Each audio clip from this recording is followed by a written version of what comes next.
रहीम इंतहाई सादा और आसान कुरान पाक के अल्फाज के तर्जमे की बहुत ही आसान सीरीज़ लेकर चल रहे हैं उन लोगों के लिए जो बिल्कुल कुरान नहीं पढ़ना सीख रहे, बिल्कुल उनको समझ नहीं आती कि कुरान पढ़ना कैसे है, उसको समझना कैसे है। एक एक लफ्ज़ हम समझाएंगे उनको। यहाँ पर बहुत आसान सीरीज़ है, जिसकी चौथी पाँचवीं वीडियो है।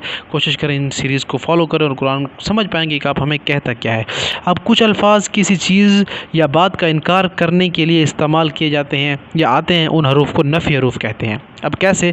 जिस तरह है ला, नहीं। कैसे ला? मिसाल क्या है? ला इलाहा इल्लल्लाह, नहीं है अल्लाह के सिवा कोई मबूद। मा, नहीं, ये भी अब नहीं है।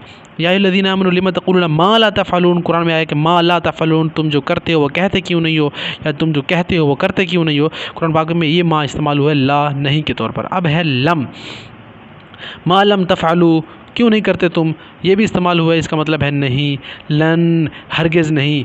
लन तनालुल बिर्र हत्ता तुनफ़िक़ू मिम्मा तुहिब्बून, तुम में से कोई उस वक्त तक मोमिन नहीं हो सकता जब तक कि वो अपनी सबसे पसंदीदा चीज़ अल्लाह के रास्ते में ना दे दे जो उसे पसंद है। तो लन का मतलब हरगिज़ नहीं।